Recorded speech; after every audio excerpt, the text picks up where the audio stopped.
Welcome back to another episode of Open Stride Podcast, man. Thank y'all for tuning in. We love y'all for tuning in, man. This is our NBA Open Stride preview, man. The Open Stride NBA preview, man. We thank y'all for listening. Me and FaZe appreciate it. We put a lot of hard work into this preview, and we just want to let y'all know that we are here to provide for the listeners, man. So thank y'all for listening to us, man. So we're gonna go into our number 28 team, man. So just to catch you up, 29 was FaZe. Who was number 29? The Orlando Magic. And 30 was the OKC Thunder. So number 28 is going to be another Eastern Conference team. And if you've been following along, which I hope you have, you know that I have the West and FaZe has the East. So with that being said, FaZe, the mic is yours. Before we start, I'm gonna tell you the team is, but keep it traditional. The number 28 team is the Detroit Pistons. So Matt, do you know any Detroit Piston fans? Detroit Pistons. Let me think. I don't. If I forgot you, my bad. But I can't think of any off the top of my head. Oh, I oh, do. I lied. I do know a girl, my friend Q. She's a Detroit Piston fan. Me and her actually went to a Houston and Rockets Detroit Piston game a while back, not years ago, but Nice. like 2016, 17. Me and her went to a Okay. Detroit Houston, and this was the year Houston was good and Detroit sucked like every year, and they actually beat us that game. And all I kept hearing was Detroit basketball. Detroit. Yeah, she was my friend. Shout out to you, man. She's a Detroit Piston fan. So yeah, I know one person. I actually know one person as well too. I didn't do a shout out for the person I know. I actually have a friend, David. For our last episode, I said I had a friend who was an Orlando Magic fan. So my friend David is an Orlando Magic fan. But for Detroit, I have my friend Rod, who's a Detroit Pistons fan. But I also have another friend named Kalen, who is a Pistons fan, but his primary team is actually the Denver Nuggets. So shout out to both of you guys being Detroit fans. It's rough, I know. But shout out to you guys. So Detroit, they have the number one pick in the 2021 NBA draft. And to many, it was a no-brainer. They kind of fished around saying we don't know who we're going to draft. And I think in everyone's mind that they knew who they were going to draft. They ended up going with Cade Cunningham on draft night, the safest pick by in NBA analyst world, the safest pick because there were the top by many people, as I said in the last episode, the top four picks of this draft, will projected top four picks were Cade Cunningham, Jalen Green, Evan Mobley, Jalen Suggs. And to analysts, that you could not go wrong with any of them. And having the number one pick, I think the expectation was for Cade. So, Matt, how do you feel? Is that the right pick for them? I do. I like Cade. I actually do like Cade. He's gonna step in with Killian Hayes and form that backcourt. And I feel like we may have a resurgence of Josh Jackson. If people don't know, Josh Jackson was a top five pick out of Kansas City. He got drafted by the Phoenix Suns a while back, and he never really panned out.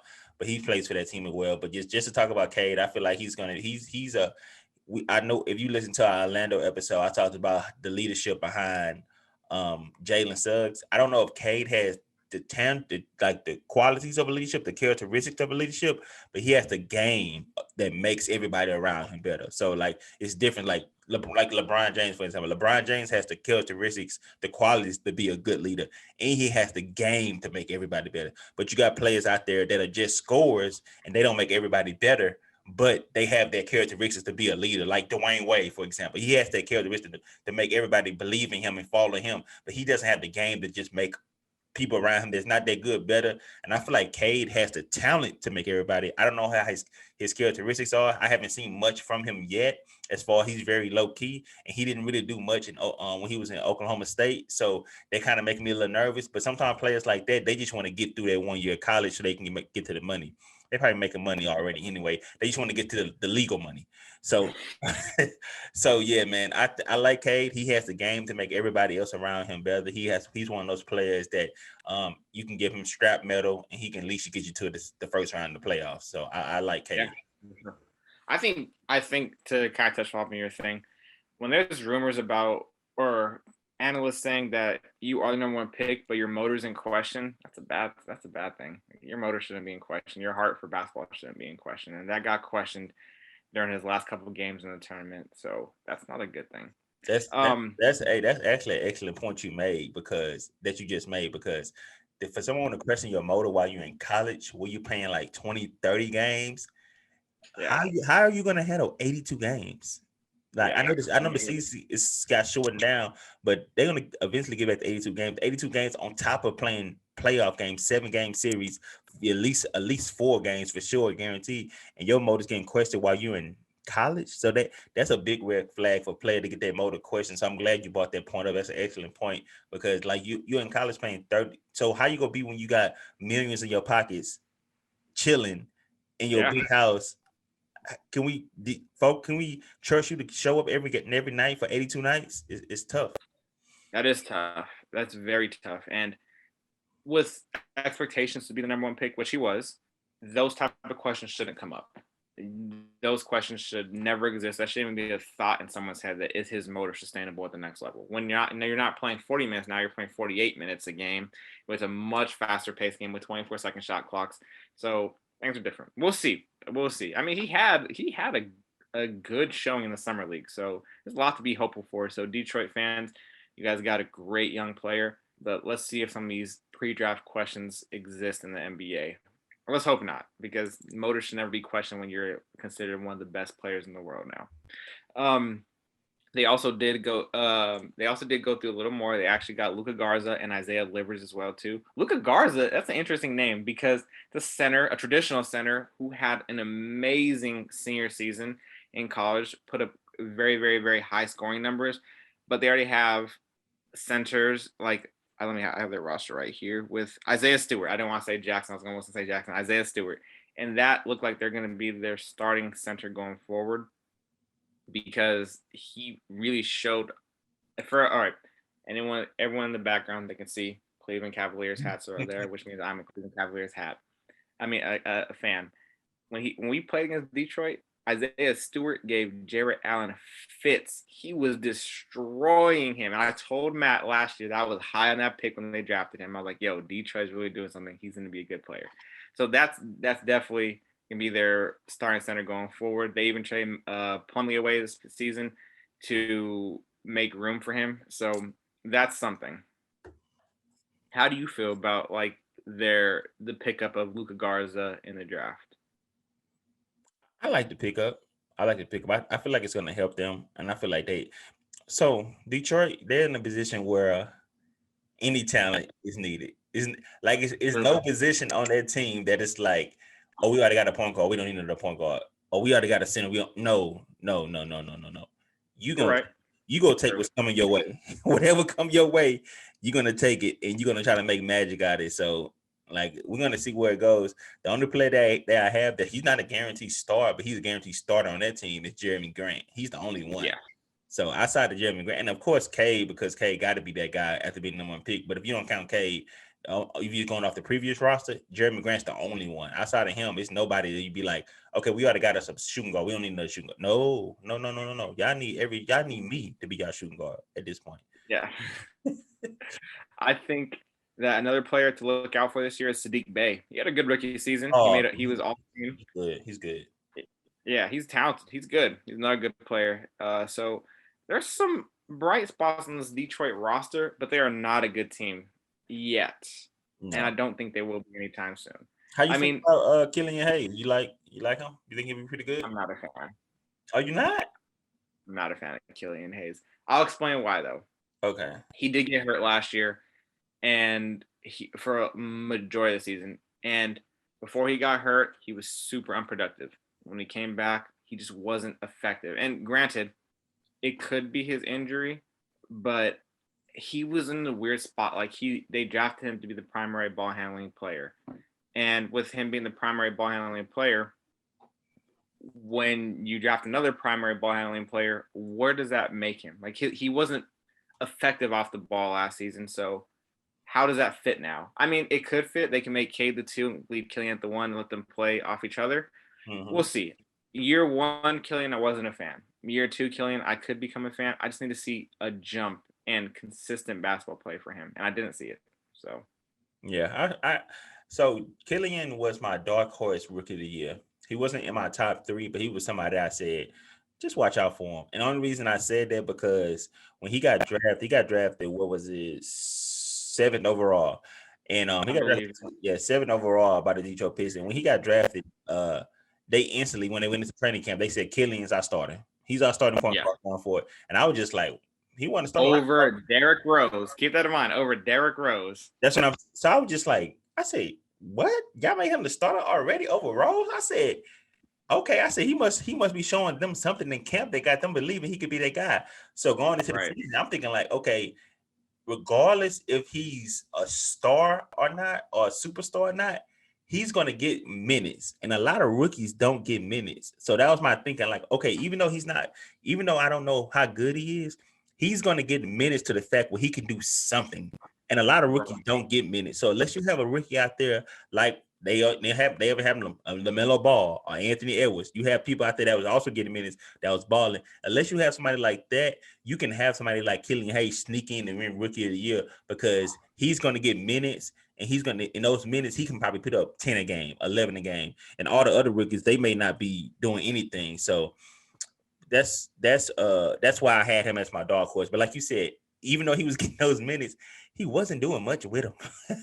He wasn't doing much with them. So you play on Detroit. The opportunity exists. You guys weren't a good basketball team. So yeah, that's my stance on him. So I agree with you too. They gave him an opportunity, but going into this next season, he did deal with injuries. Now he has Cade to kind of take the pressures off him, to take that ball handling pressure off him, because he had to step in as a rookie to be that guy for a team that sucked. So that's hard. So now he's matured a bit. He's a bigger point guard. He's about 6'4", 6'5".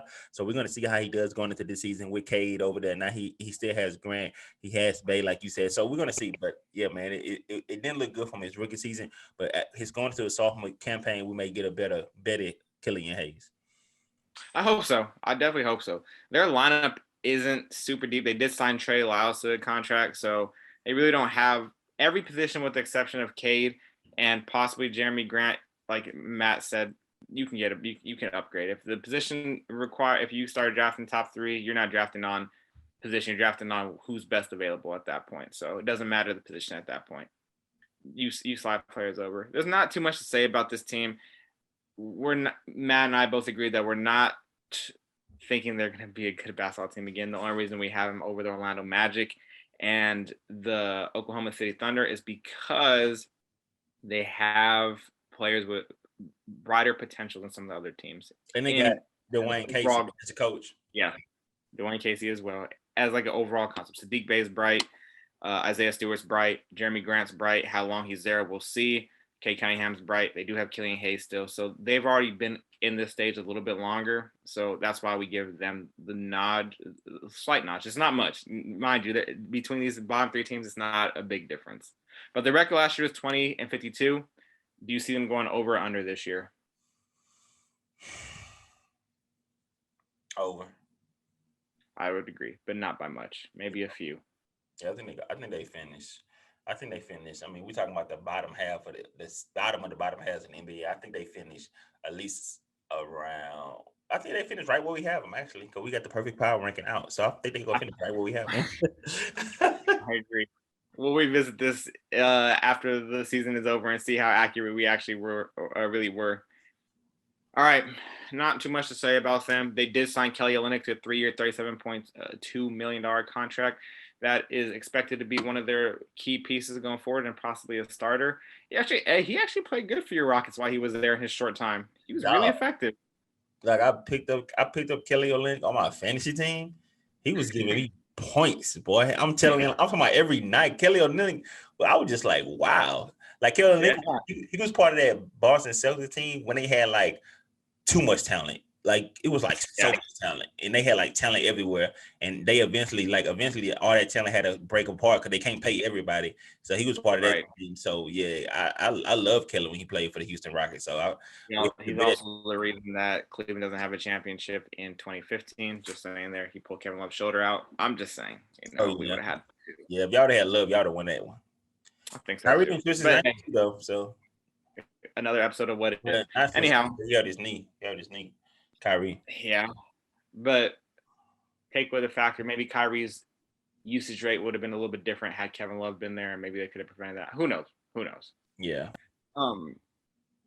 Yeah, that's a pickup. So we'll see. We'll see what he does for them. Maybe he'll add a few extra wins to the win column for them. He'll stay healthy as well too. He's pretty good with health, but he's the type of player. He plays his role. You put him out there. Doesn't matter what it is. If he has to score, he'll do it. If he faces the floor, he'll do it. If he'll rebound, he'll do it. He does that. That's a player that I'm kind of surprised ended up on a rebuild team versus more of like we're getting closer to contending. We can use up another player with a different skill set, like Miami was. You know, he's been to the finals. He has experience there, so I kind of see. They probably offer him the most money. He's probably chasing money. That's true. Chasing that bag. I mean, it's a pretty big contract, right? $7.2 million. Yeah. So now to wrap this up, my hot take question for you is Cade Cunningham the rookie of the year? No. The rookie of the year. Come on, man. What you talking about? Look at the hat. Look at the hat. Come on. I won't argue that. Being a Cavs fan, I am ecstatic for our pick. And you'll hear when we get to that how I feel about our pick. But I also have a top 3 pick, just like Matt has a top 3 pick. So we'll revisit this later. I think the potential is there for him to be rookie of the year. I think this is what I do think. I think he may be the better player overall in his career. That's what I do think. I think in 10 years, Cade would have been the better player overall in his career. Look, think about it when Anthony Davis and Dame got drafted. Coming out, Dame made a pop instantly and became rookie of the year. But now that we look back over these years, like would you even think about taking Dame over Anthony Davis? Absolutely not. Exactly. So it's like Dame. But that's a great second option. If you're drafting number 2 and you're getting Dame Lillard, you're in a good situation. You're in a perfect situation. I'm not complaining with Dame Lillard at all. I love Dame Lillard's game. But if you ask me which one I want, I'm definitely going AD first. So that's the situation right now. I feel like Jalen's gonna pop more in his rookie season, but over a whole season. I mean, not a whole season, a whole career, 10 years. I feel like Cade may end up being a better player overall. He may be more valuable and more important to a franchise than Jalen is. Jalen's more of a atomic bomb. He's just a nuclear bomb that you just drop on you and just go out and give me 30 points. Don't make nobody else better. Don't make nobody else look good. Just just do your step backs and your crossovers and your dunks and do all that and do all that. But Cade's gonna go out there. I'm gonna give you 20 points. You know what? I'm gonna give you nine rebounds, and I'm gonna give you 13 assists. I'm gonna give you 2 steals. Like that's Cade. So that's why that's my thinking behind it, just for rookie of the year. I can't share in detail my thoughts are since the episodes do not exist yet. We're out of the top 3 picks, but when they do, I will recap what my thoughts are. Faye said he's keeping his takes till you gotta wait till you get to the episode to get his takes out of him. You have to wait till I do the Cleveland Cavaliers team preview in order to get my actual take on what I think, because at that point, this is a little bit of a spoiler, every top 4 pick that was in this elite class would be revealed by then. So going forward, you'll see what we have, but okay. I will not throw any spoilers out there.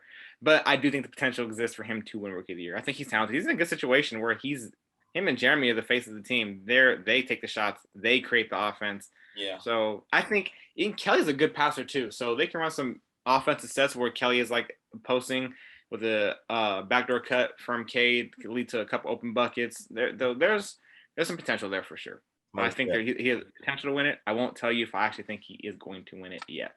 Yeah, most definitely. So that's it for us, man. Thank y'all for listening to another episode of our Open Trial Podcast NBA preview. We appreciate y'all listening, man. That's team number 28. So next thing we're going to do is lock in for the team number 27. And sadly, I'm not going to give you any tips on this one. So just take a hint who the next team may be. Look at my hat. But whatever. So we're going to close up, man. Thank y'all for listening. And check out other episodes. Check out all the episodes previously. If you miss anyone, lock in and listen to those too. Everyone we did up to this point, and we're moving on to number 27. Thank y'all again for listening. We appreciate the love and the support. Appreciate you, and peace.